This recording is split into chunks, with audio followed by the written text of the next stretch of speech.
In the heart of a sprawling Manhattan mansion, where crystal chandeliers dangled like frozen stars, and the air hummed with the chatter of the elite, a single monarch butterfly fluttered against the frost-kissed window pane. It was November, a time when such delicate creatures should have migrated south or perished in the cold. Yet there it was, vibrant orange wings beating defiantly against the glass, as if desperate to warn of an impending storm. Aisha Thompson, the black maid who had spent the last 5 years scrubbing floors and fading into the background, paused mid-wipe, her rag dripping soapy water onto the marble floor. Her grandmother's voice echoed in her mind. "Child, when a monarch appears out of season, it's a messenger from the ancestors. Ignore it, and tragedy follows." Aisha's heart raced.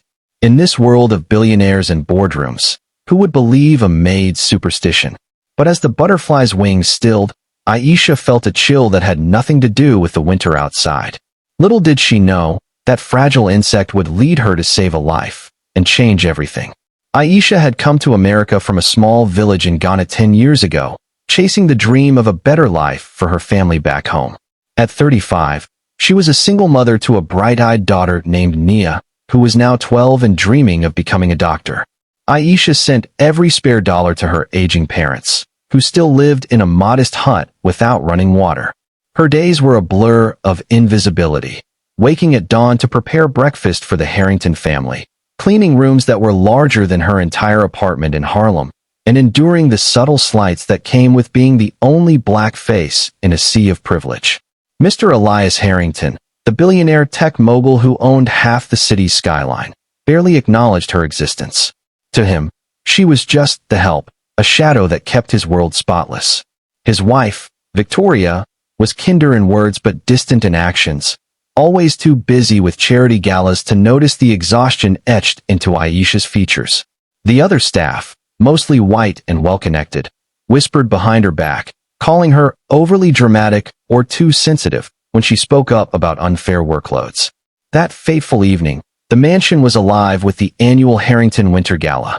Guests in tuxedos and gowns sipped champagne worth more than Aisha's monthly rent, laughing about stock markets and vacations in the Maldives.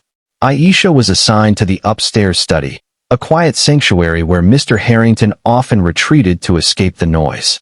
As she dusted the mahogany bookshelves lined with first-edition classics he'd never read, the Monarch butterfly caught her eye again. It had slipped inside somehow, perhaps through a cracked window, and now danced erratically around the room, its wings casting tiny shadows on the walls. Aisha froze. In her culture, monarchs were symbols of transformation, but appearing in winter? That was an omen, a call to pay attention.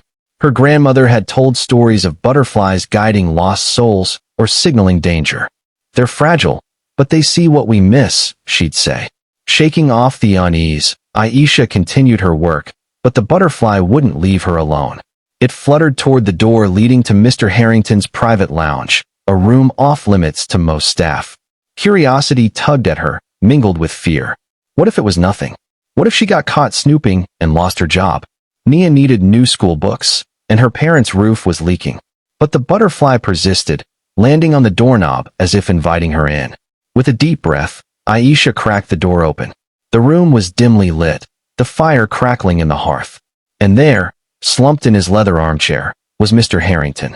His face was ashen, one hand clutching his chest, the other limp by his side. A half-empty glass of scotch tumbled from his fingers, spilling amber liquid onto the Persian rug. "Mr. Harrington?" "Sir." Aisha's voice was a whisper at first, then urgent. She rushed to his side, her heart pounding. He wasn't moving, his breathing shallow and ragged. She'd taken a first aid course years ago, back when she dreamed of nursing school before life got in the way. This looked like a heart attack, clammy skin, pain in the chest. Panic surged through her. She needed help, fast.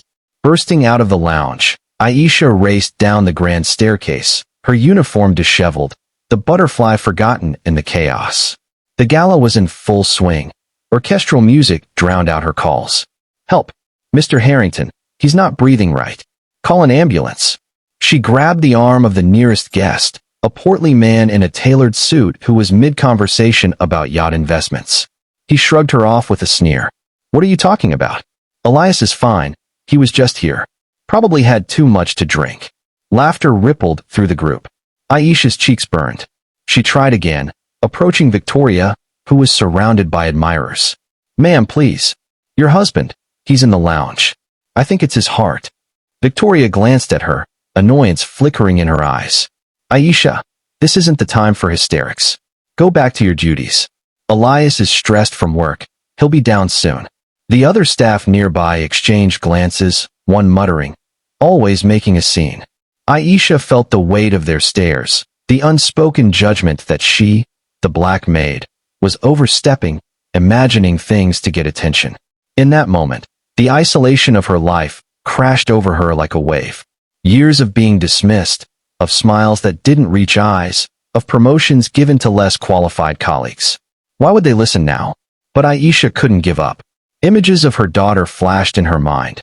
Nia's gap-toothed grin, her dreams of healing people. If Aisha walked away, Mr. Harrington might die, and she'd carry that guilt forever. Ignoring the whispers, she pushed through the crowd to the kitchen, where the phone was. Her hands trembled as she dialed 911. "Yes, emergency, heart attack suspected. Harrington Mansion, 5th Avenue. Hurry, please." Then, grabbing a bottle of aspirin from the first aid kit, she remembered it could help thin the blood. She sprinted back upstairs. In the lounge, Mr. Harrington's condition had worsened. His lips were turning blue, his chest heaving irregularly. Aisha knelt beside him, crushing the aspirin and mixing it with water from a nearby decanter. "Sir, if you can hear me, swallow this. It'll help until the paramedics arrive." She tilted his head back gently, coaxing the mixture down his throat. He stirred faintly, his eyes fluttering open for a second, filled with confusion and pain. "Help? Coming," she whispered, holding his hand. It was the first time she'd touched him beyond serving a meal, the first human connection in years of service. Downstairs, the party continued oblivious, the music swelling as if mocking her efforts. Minutes felt like hours. Aisha's mind raced back to her own challenges, the racism she'd faced since arriving in America, the job interviews where her accent was too thick, the neighbors who clutched their purses tighter when she walked by. Even here, in the Harrington household, she'd been passed over for head housekeeper because, as one staff member confided, Victoria prefers someone who fits the image. Aisha had swallowed it all, for Nia's sake. But now, in this crisis, those barriers fueled her determination. She wouldn't let prejudice cost a life. Finally, sirens wailed in the distance. The paramedics burst in, guided by Aisha's frantic waves from the window. They took over, administering oxygen and defibrillator pads. "Good call on the aspirin," one said, nodding at her. "You might have bought him crucial minutes." As they wheeled Mr. Harrington out on a stretcher, the gala ground to a halt. Guests stared in shock. Victoria's face paled as reality hit. "What happened?" she demanded. But Aisha was already fading back into the shadows, her job done. The next days were a whirlwind. Mr. Harrington survived, thanks to emergency bypass surgery. The doctors said the aspirin and quick response had prevented irreversible damage. In the hospital, as he recovered, Victoria recounted the events, how Aisha had tried to warn everyone, how they'd ignored her. Elias Harrington, a man who'd built his empire on ruthlessness, lay there reflecting on his life. He'd grown up poor himself, in a Midwest trailer park, but success had hardened him, turning him blind to those below. Aisha's act pierced that armor. When he returned home a week later, weaker but alive, he summoned Aisha to his study, the same room where it all began. She entered nervously, expecting reprimand for overstepping. Instead, he looked at her with genuine eyes. "Aisha, I owe you my life. They told me what happened, how you noticed something was wrong, how you persisted when no one listened. I'm sorry for everything, for not seeing you." Tears welled in Aisha's eyes. "I just did what anyone would, sir. But there was a butterfly, a monarch, out of season. It led me to you. My grandmother said they're messengers." Harrington smiled faintly. "A butterfly? In November? Maybe it was. Or maybe it was fate. Either way, you've reminded me what matters." He handed her an envelope, a check for $500,000, enough to send Nia to college, fix her parents' home, and more. But beyond the money, he promised change, diversity training for staff, promotions based on merit, and a foundation to support immigrant families like hers. Word spread.